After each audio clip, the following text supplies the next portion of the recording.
Salut la compagnie, c'est Jules Melon et aujourd'hui dans un Ciné Critique, j'avais envie de vous parler d'un film français assez particulier sorti en 1991 entre comédie horrifique, satire sociale et monde post-apocalyptique, Délicatessen, réalisé par le duo Jean-Pierre Jeunet, Marc Caro. Et si j'ai eu envie de le revoir, ce métrage qui m'a marqué assez jeune, c'est parce que le premier nommé, Monsieur Jeunet, va bientôt nous proposer son nouveau brûlot sur Netflix, malheureusement en février, intitulé Big Bug, et donc le trailer est déjà sorti. C'est marrant parce qu'en voyant le trailer, même si c'est pas tout à fait la même ambiance, ça m'a rappelé un poil Délicatessen, et je me suis dit, tiens, faudrait que je me le refasse, et voilà qui est fait.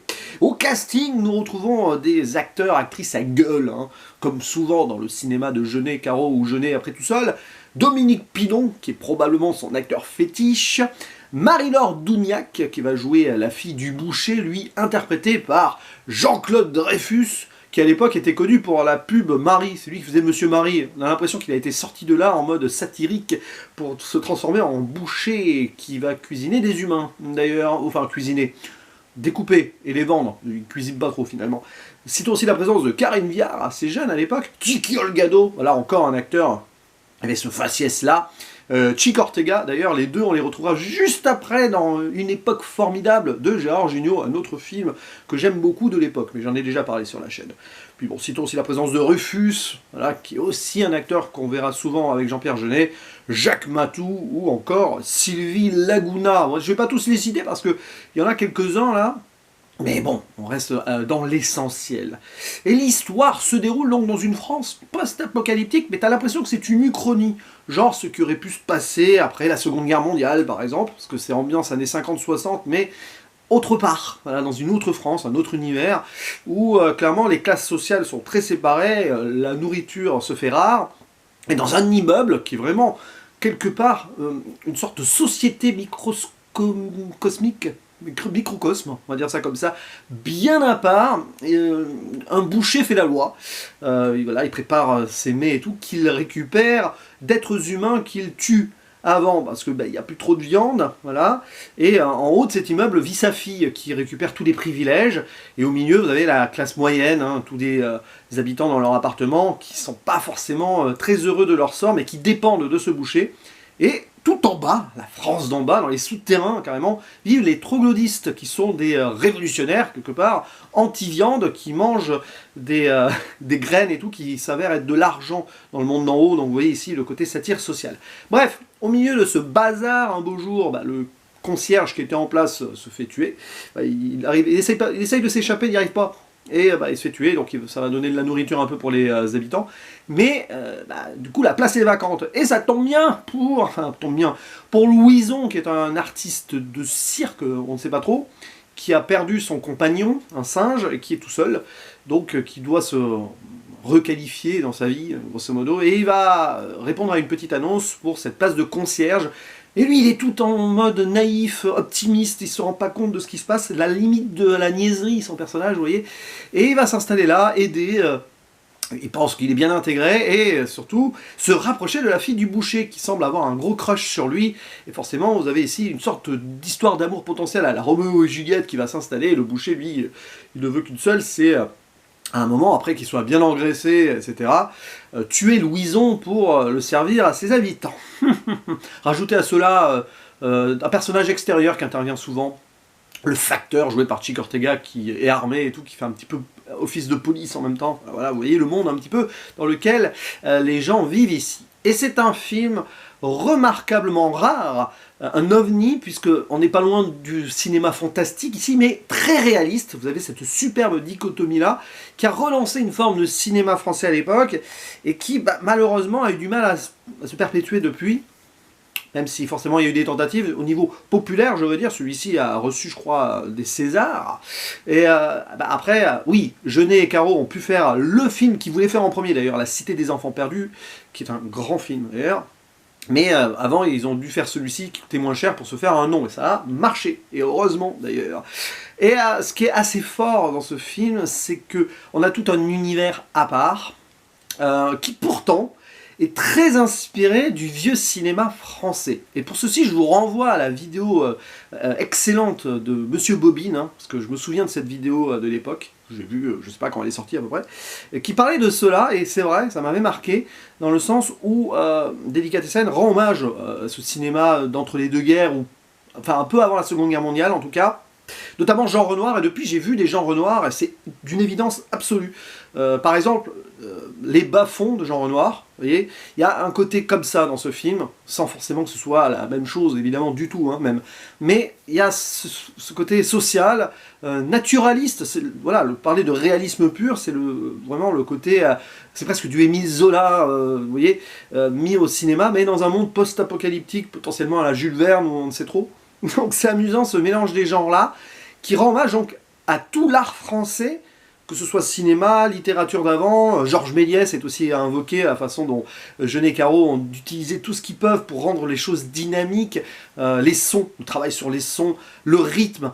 Il y a cette scène où Louison repeint le plafond pendant que le boucher fait crac-crac avec l'une des habitantes de l'immeuble jouée par Karine Viard, et tout c'est voilà, dans le rythme, ça, quand ils accélèrent, tout le monde dans l'immeuble fait son petit truc, là, Rufus et son frère, enfin Rufus, le personnage de Rufus, qui font leur boîte à meux, l'habitante qui essaie de se suicider, ça on y reviendra un petit peu sur le comic relief juste derrière. Donc voilà, le jeu sur tout ce qui peut être propre au bruit, donc se mettre au diapason des choses. Peut-être d'ailleurs ce côté rythmique pour montrer que c'est une vie routinière, dirigée par le boucher qui fait l'amour, et c'est lui avec sa dynamique qui rend le quotidien des gens. C'est bizarre, hein, mais c'est un petit peu l'effet tyrannique comique là. Donc ça c'est vraiment superbe quoi.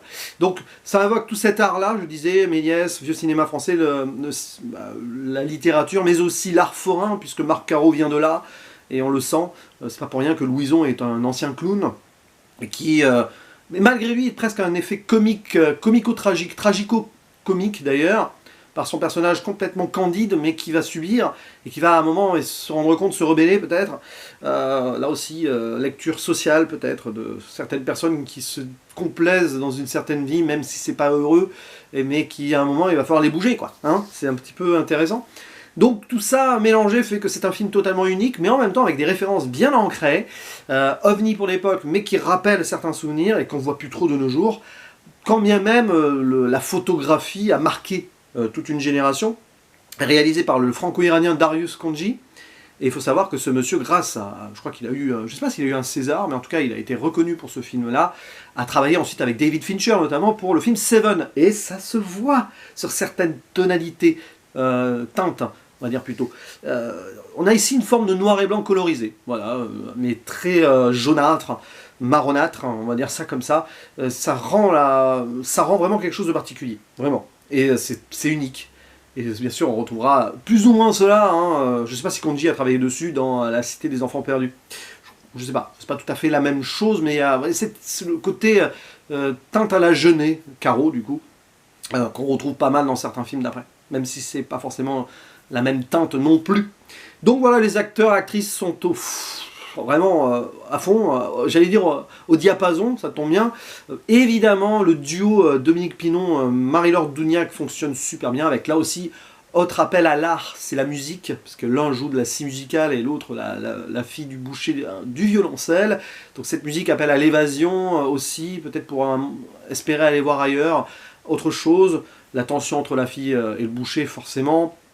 Et puis Jean-Claude Dreyfus qui crève clairement l'écran, mais dans le sens son visage, quoi, la façon dont Jeunet et Caro ont de filmer les gueules. Jeunet venait de la pub, d'accord, on voit des moments un peu clipesques comme ça, mais c'est du cinéma qui veut rendre là aussi hommage à l'ancien cinéma, au Gabin, au Michel Simon. On a des têtes qui marquent, peut-être ce que le cinéma français n'a plus trop de nos jours, je ne sais pas, c'est un débat intéressant à avoir. Vous savez, ces acteurs avec cette bouille là, bon, mais en tout cas, ici, Jeunet a vraiment mis en avant ceci, et quand je me rends compte quand même de cela, je me dis que Jean-Claude Dreyfus n'a peut-être pas eu la carrière qu'il aurait mérité d'avoir, même s'il a eu, je pense, plus une belle carrière au théâtre, il me semble. Enfin, je dis cela, je ne suis pas certain. Mais bon, au cinéma, finalement, il a fait quelques bons films, en tout cas, mais il aurait peut-être pu avoir plus. Mais bon, bien sûr, après, tous les autres acteurs, actrices que j'ai cités, aussi ont leur place dans ce film, et le comic relief qui peut paraître un peu lourdingue par moment, mais qui rend c'est une comédie horrifique, avec le personnage de Sylvie Laguna qui s'appelle Aurore, qui veut se suicider mais qui n'y arrive pas. Et à chaque fois elle utilise des stratagèmes absolument improbables. Là aussi on a la mécanique,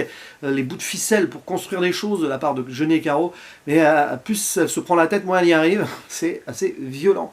Voilà, c'est drôle et pas drôle à la fois, vous voyez. Mais bon, tout ceci pour dire que c'est un film marquant, Délicatessen, qui a cette finalité, j'en dis pas plus, très horrifique, burlesque. Oui, c'est vraiment avec les troglodytes qui essayent de se mêler à la bagarre, en montant dans les conduits, tout ça, la France d'en bas, des souterrains qui essayent de se révolter contre les leaders, quoi. Donc, beaucoup de choses en tout cas à dire sur ce film, clairement c'est très riche. Si j'y pense, je mettrai le lien vers la vidéo de Monsieur Bobine, Ciné-Club Monsieur Bobine, c'est ça? Parce que il y a des choses très intéressantes à y voir dedans. Voilà, n'hésitez pas à dire ce que vous pensez de ce film-là, de Jeunet Caro. En attendant évidemment le prochain Jeunet donc sur Netflix, Big Bug. Peut-être que j'en ferai un autre d'ici là, je ne sais pas encore. Il ne me reste plus qu'à vous dire à la prochaine. Ciao.